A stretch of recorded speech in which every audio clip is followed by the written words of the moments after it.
Inshallah, today's brief khatira lecture is going to be about a topic that has generated some discussion, especially in these particular days. And it goes back to ancient times. It's a concept of theology. So we're going to discuss what is this aspect, what are the controversy, and inshallah, what is perhaps the correct opinion. And the topic is about the Mahdi. Many of us have heard this notion of the Mahdi. And it is mentioned in a number of books of hadith. And it is one of the key differences between our theology, Ahl Sunnah or Sunnism, and the non-Sunni group, the majority non-Sunni group. There's two main groups of Islam. So this notion of the Mahdi, it is one of the fundamental points of difference between us and between them. So firstly, what is the Mahdi? Secondly, what is the evidence of his existence and characteristics? And thirdly, what are some of the historical controversies that have taken place? The term Mahdi is a title, it's not a name. And it means the rightly guided. From Huda, the Mahdi, that he is guided. And so he will be guided and he will guide other people. So the Mahdi is somebody who is correctly guided. He has hidayah. He himself is upon the straight path. Now, the term Mahdi is not found in the Quran, meaning as a person going to come, nor is it found in the most authentic books of hadith, which is Sahih Bukhari and Sahih Muslim. But we do find references to this concept in some of the other books, such as the Sunan of Abu Dawood, such as the Mustadrak al-Hakim, such as the Sunan ibn Majah, such as the Musnad of Imam Ahmad. We find a number of traditions about a person. In some of them, his name is mentioned, Muhammad ibn Abdullah. The Prophet ﷺ said, hadith is in Abu Dawood, a man shall come towards the end of times. His name will be my name, and the name of his father will be the name of my father, meaning Muhammad ibn Abdullah. And in other traditions, his description is given.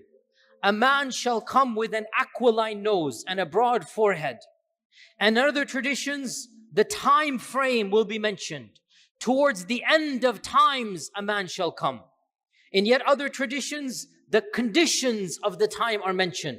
The Prophet ﷺ said, there will be a time that is full of injustice and evil, and Allah will send a person who will bring about justice and harmony, justice and equilibrium. So we learn from this that in the hadith literature, there is this notion of somebody coming towards the end of times. His name is going to be Muhammad ibn Abdullah, and his title, his description will be the Mahdi. Not that his name is Mahdi. It's his description. It's an adjective, how you describe him. And he shall come towards the end of times. Now, I said there's no explicit reference in Bukhari and Muslim to the Mahdi, but there is implicit reference. There is implied reference in Bukhari and Muslim. For example, in Sahih Muslim, our Prophet ﷺ said that when Isa ibn Maryam will come down, your Imam shall be from amongst you. وَإِمَامُكُمْ مِنْكُمْ. The term Imam is used. Scholars have understood this is a reference to the Mahdi, even though it's not explicit. In another hadith, also Sahih Muslim, the Prophet ﷺ said, when Isa ibn Maryam comes down, he shall come down in the white minaret in Damascus. They say this is the Umayyad mosque, which was built after the hadith was mentioned. They say this is the Umayyad mosque. He's going to come down in the white minaret, and Salat al-Fajr adhan will have been given. The person will be leading or about to lead, and Isa ibn Maryam will come down. The person leading will say to Isa, you come. And Isa will say, no, this is for you, not for me. Now, there's no name given of the Mahdi, but our scholars say this is a reference to the Mahdi. Our scholars say this is a reference to the Mahdi. If this is the case, then we learn the Mahdi is going to be a person who is alive when Isa and Dajjal are both here, which means the very end of times. If you go back to the lectures I gave here at Epic, the Signs of the Day of Judgment, I mentioned Isa and Dajjal. They are of the major signs right before the trumpet is blown. This is at the very end of times. The fact that Isa comes down and the Mahdi is leading Salah means that the Mahdi will witness this end of times. So the coming of the Mahdi is signaling the beginning of the very end, the last final days on earth. Now, this concept of Mahdi in our tradition, by our I mean Ahl Sunnah or Sunnism, it is very clear This is not a supernatural person with wings. He's going to fly in the heavens. No. He's a normal human being, flesh and blood. He doesn't have supernatural powers. He doesn't have ilm al-ghayb. Nobody has ilm al-ghayb according to us other than Allah subhanahu wa ta'ala, right? He does not say kun fayakun. Only Allah is like this. Rather, he is a righteous human being and a person whom the ummah agrees upon that he should lead them during the time of fitna. There's going to be a time of civil war, a time of chaos, and the ummah shall agree, this is the person who shall lead us. That is the characteristic of the Mahdi. And he shall be fighting the Dajjal until Isa comes. He won't be successful against Dajjal, but he shall fortify the believers, waiting for Isa to come. Behind him, the believers will be fighting the Dajjal, and when Isa comes down, Isa will take over and Isa will kill the Dajjal. So the Mahdi, according to our tradition, is a normal human being, of flesh and blood. He has no supernatural powers. He shall be born at the end of times and live a normal life and die, and that will be his demise. Now, the other group, the non-Sunni group, the major group that is, the second largest group of the Ummah, that group has a very different belief about the Mahdi. And they say the Mahdi has already been born, and the Mahdi for them is the 12th Imam. They have 12 Imams, according to their theology. From their standpoint, they say the Mahdi has already been born, and the Mahdi is currently alive amongst us, but he is hidden to the masses. He could be anywhere. He could be in this audience. He could be there. He could be here.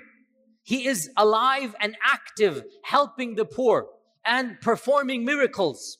And according to them, he has supernatural powers. He knows ilm al-ghayb, and he can control the creation, and they give him powers that are, from our perspective, not appropriate. Like this is something only Allah Azza wa Jal has, but from their perspective, they say, no, all of the Imams have it, and this is now the 12th Imam who is currently alive, but he's in hiding.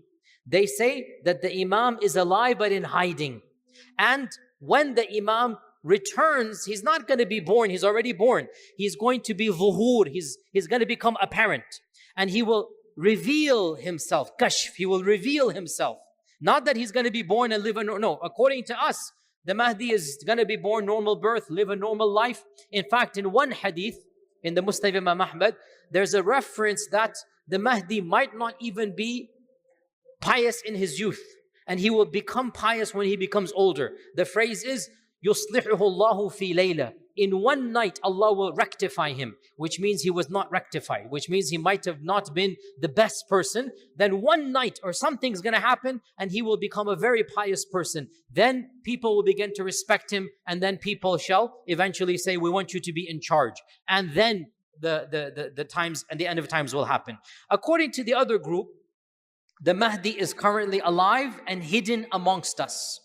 And the Mahdi, when he comes back, the main purpose for that group is not to fight against Dajjal or no, it's something that is actually awkward to say, and that is, according to them, the Mahdi will bring back the rights of the Ahl al-Bayt and will exact revenge upon those that oppose the Ahl al-Bayt. And if you understand this, then fine. If not, then don't worry about it. This is one of the awkward topics. We don't want to flare sectarianism, but we have to teach facts. So we try to unify as much as possible, but this is a fact that does divide, and we try to explain without provoking hatred. We're trying to be factual without incendiary topics, but fact of the matter is, some people from that group believe that the Mahdi is going to massacre not the followers of Dajjal, but Muslims who didn't agree with their theology. And that's obviously problematic because that raises sectarianism. We strongly disagree with this. So this is Sunnism, this is non-Sunnism. I didn't mention the term on purpose. Now, has there been any controversy within our Sunni Islam? Yes, definitely. There has always been dissenting voices even within our tradition. Even, for example, some of the Tabi'un, the students of the Sahaba, they believed that Isa ibn Maryam is going to be the Mahdi, not that there's going to be a person separate from him. They say, when the Prophet is talking about the Mahdi, this is a prediction of Isa, that he is the person who will be rightly guided. There has been that sentiment. Also, in our own tradition, the founder of the Abbasid Empire, no, that's the main fighter, Abu Ja'far al-Mansur. Abu Ja'far al-Mansur is the founder of the Abbasids. He actually, his name was Abdullah. He named his son Muhammad ibn Abdullah. And he gave him the laqab al-Mahdi. So one of the Abbasid Khulafa is al-Mahdi billah, whose name is Muhammad ibn Abdullah. And his father set up the scenario hoping his son would be the Mahdi. Interesting, right? He hoped that his son will be the Mahdi. And this is the first time out of many, many, many times that people tried to script a Hollywood script to try to bring the catalyst that the Mahdi comes. No, you cannot script Allah's qadr. You cannot script the actual plan that's going to happen. Allah will bring it to happen. You cannot act the act. When the Mahdi comes, he will be the Mahdi. You cannot write an entire dialogue and pretend you are the Mahdi. Throughout history, more than 40 people, throughout all of history, we know of at least 40, there are more, I'm sure, that have claimed to be the Mahdi. More than 40, beginning with Al-Mahdi billah, Muhammad ibn Abdullah ibn Abu Ja'far al-Mansur. This is the first, and he's within our tradition, Sunnism, right? And there were many others, Al-Harith ibn Surayj, throughout history, even recently. Any Sudanese in the audience? Where are our Sudanese friends? Where are? Okay, you know the Mahdi movement of Sudan, right? The Mahdi movement, they're still around to this day, are they not? Yes, there's still a group in Sudan. 150 years ago, somebody claimed to be the Mahdi in Sudan, and he fought the British. And for a while he was successful, then the British completely, decimated his followers, but the group remains, and he claimed he was the Mahdi. And there is a movement, to this day they have a leader, they consider him to be the Mahdi. In India as well, I don't want to be too explicit, but there is a group, some of you know it, that they are a slightly different group than ours, even though they call themselves Sunni, but they are a slightly different group, and they have a Mahdi. They're in the tens of thousands. I have met one or two of them myself. They're in the tens of thousands, and they have this. And in Iran, there came a fad 200 years ago. Multiple people claimed to be the Mahdi. And one of them founded the Baha'i movement. The Baha'i firqa. Its founder was a Muslim who claimed to be the Mahdi. And then he founded and broke away. And another group called the Babis, if you know them, it's also from within that time frame. He also said he's the Mahdi. And then what happened. In 1979, I have given multiple lectures about this, right? A person claimed to be the Mahdi in Saudi Arabia. And he hijacked Mecca itself. Some of you who are above the age of 45, 50, you remember this. And I have given multiple lectures because I have interviewed dozens of people. I was too young to remember the incident, but by the time I went to study in the University of Medina, many of my teachers were undergraduates when this movement was active. So I interviewed myself multiple people who were aware of this movement, some of whom followed it for a while and then left the movement. So I interviewed myself eyewitnesses, people who were in the house of this person and discussing plans and whatnot. I have lots of information. Maybe one day I'll give more lectures because some of it is very sensitive. But in 1979, a person by the name of Muhammad ibn Abdullah al-Qahtani claimed to be the Mahdi. Now, in one hadith in Sunan Abi Dawood, it mentions that the Mahdi shall be given bay'ah in front of the Kaaba, between the rukun and the maqam. That the Mahdi will take the bay'ah between the rukun and the maqam, i.e. between when it says rukun over here, it means the Hajar Aswad, and the maqam, it means the maqam Ibrahim. So between the maqam Ibrahim and the door of the Kaaba, basically, the Mahdi will be given the oath of allegiance. This is in a hadith in Abu Dawood. Okay? In a hadith in Sahih Bukhari, it mentions that, not by name, because remember, Bukhari and Muslim don't mention the Mahdi by name. But it mentions one of the signs at the end of times is that a righteous man shall flee to Mecca, and the armies will be sent against him to kill him. And Allah Azza wa Jal will cause the earth to open up and destroy all the armies, and the man shall be protected. Now, our scholars say this is the Mahdi. The hadith does not say Mahdi, but who else can it be? And this is the predominant position, that one of the signs of the Mahdi is that the people will choose him as a leader. The actual leaders will not like the guy. So the actual leaders will want to kill him. He's going to flee for his life to Mecca. He doesn't have an army. The armies of the Muslim kings, they're going to be, in Sahih Muslim it says, 3 sons of a king are going to fight for power. And the Kaaba is going to be center. So these are all predictions towards the end of the times. If you don't know, 4 years ago when I moved here, I gave a whole long series about the signs of the Day of Judgment. You can listen right here in Epic. You can listen to that. And I went over all of these signs. So in Sahih Bukhari, it mentions that the earth shall open up and Allah will destroy the armies that are sent against the righteous man. The righteous man, who can he be other than the Mahdi? So in 1979, somebody compiled all of these ahadith and wrote a Hollywood drama. Astaghfirullah, this person mentally deranged.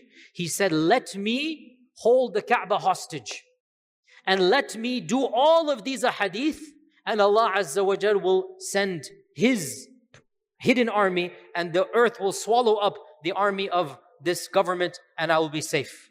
And so if you know what happened on the 1st of Muharram in 1400 Hijri, auspicious new day, 1st of Muharram 1400, he locked up all of the doors of the Kaaba. He took his 550 people with armed machine guns hidden and whatnot, and they held the Kaaba hostage. They held the Imam of the Haram hostage. They took the microphone and they announced the Mahdi had come. There's actual video recordings and audio recordings on YouTube in Arabic. Very poor quality, but actual audio recordings. You can listen to them speaking if you listen very carefully because it's poor recording.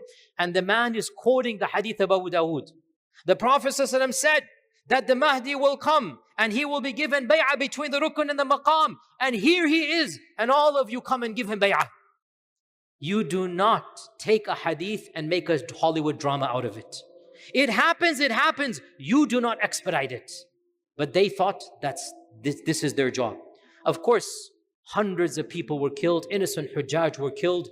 For the first time in 1,000 years, Tawaf stopped around the Kaaba. For 2 weeks, the Kaaba people did not visit it because of the hostage holding. And the army had to attack and things happened back and forth. Inside the Kaaba, inside the Haram, machine guns fighting one another, people died, bloodshed, electrocution, chemical warfare. I've gone into detail in other lectures. This happened in 1979. Literally, when I was a child, I wasn't aware of it. I'm saying it's not like generations ago. It happened in our own lifetimes. And of course, the supposed Mahdi was killed in this battle and all of his followers were executed, that were captured alive. And clearly he wasn't the Mahdi. There was no earth swallowing up an army, whatnot. You don't play games with the Sharia. You don't put yourself, I am the Mahdi. No, it doesn't work that way. In fact, one of our scholars said, anybody who claims to be the Mahdi disqualifies himself from being the Mahdi. I repeat, anybody who claims he is the Mahdi disqualifies himself, because the Mahdi shall not claim it until the people give it to him when all of these miracles happen. So, to be very clear, there are many people now, especially on the internet, claiming to be the Mahdi.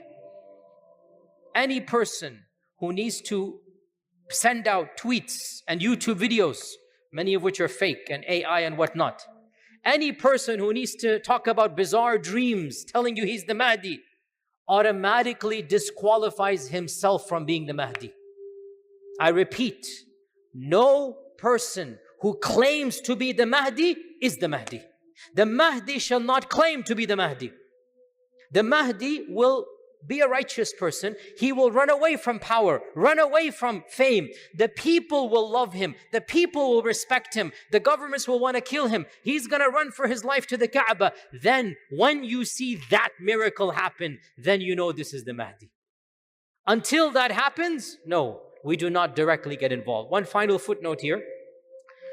Is it something that is completely unanimously agreed upon within our Sunni Islam? Response is no.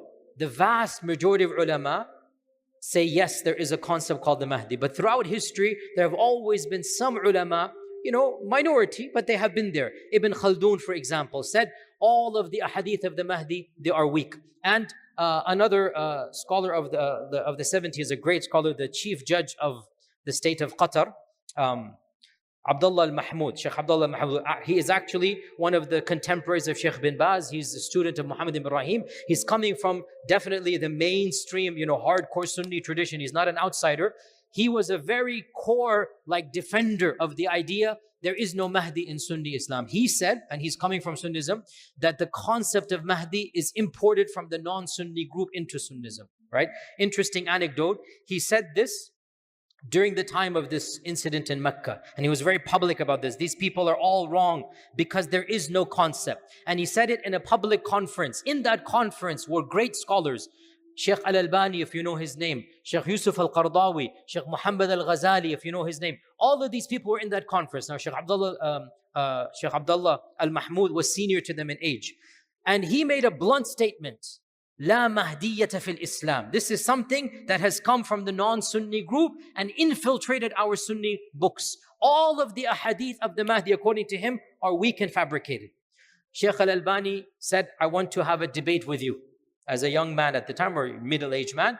And in the room was Sheikh Yusuf Al-Qardawi and Sheikh Muhammad Al-Ghazali and others. Can you imagine this, And according to the people that were there, I'm just listening to them. According to the people that were there, Sheikh Abdullah was not convinced and he remained firm on his position. There is no such thing as the Mahdi. Now, interestingly enough, Sheikh Qardawi eventually adopted this position as well. And Sheikh Qardawi also said, I don't accept these ahadith as being authentic, and this is something that is not something that we should believe in. Khair, that's their opinion. I respect their opinion. I'm telling you factually, the vast majority of our scholars, Ibn Hajar, Ash-Shawkani, in fact, great scholars of hadith, As-Sakhawi and others, they said these hadith are authentic. So the default position is that there is this notion of Mahdi. However, in our tradition, the Mahdi does not form a major basis of our theology. It's in the footnotes. It's there. As for the non-Sunni group, the belief in the Mahdi is, of course, central. It is the pillar of their theology. And for us, it is something incidental. So much so, even if somebody denies it and says the hadith are not authentic, he's still within Sunnism. We've had people that have said this, that, this concept is not authentic for our traditions. He's still within Sunnism. In any case, I wanted to conclude on the key point here because there's a lot of confusion and people are saying this. Listen to me carefully. What did I tell you? If somebody claims he's the Mahdi, he cannot be the Mahdi. So understand this point here. I actually believe there is somebody going to come called the Mahdi, right? But anybody who claims this right now is a liar. We will only know the Mahdi. When will we know? When the signs come. And what is the main sign? That Allah subhanahu wa ta'ala will miraculously defend the Mahdi in the haram itself. And the Kaaba shall protect this person, and armies sent to kill him, that army will be vanquished without any bloodshed from our side, because we are not allowed to shed blood in Mecca. But Allah Azza wa Jal will cause an earthquake, and that's Allah's qadr upon those people. When that happens, that is the sign of the Mahdi. Until then, final point, I keep on saying final point, one of our scholars mentioned, why did Sheikh Qardawi not like the concept of the Mahdi, by the way? Sheikh Qardawi, and I respect him immensely, Sheikh Qardawi said, too many people have stopped political activism, thinking that the Mahdi will come and save them. And he said, this is not Islam. Even if there is the Mahdi or not, you don't just sit back and say, we're going to do nothing. You must try your best to bring about a better world. You must try to bring about better society. And when the Mahdi comes, good. But until the Mahdi comes, we all have work to do. And we cannot use the concept of the Mahdi to become immobilized, to become lazy. If the Mahdi comes, when the Mahdi comes, good for us. Actually, we don't want to be there when he does come. We hope and pray we don't see that day, right? But regardless of that belief, we still have an obligation to form a better society and to bring about as much peace and justice as we can. And with that, inshallah, I hope there was some benefit in these comments. I will continue next week. Jazakumullah khair. Assalamu alaikum wa rahmatullahi wa barakatuh.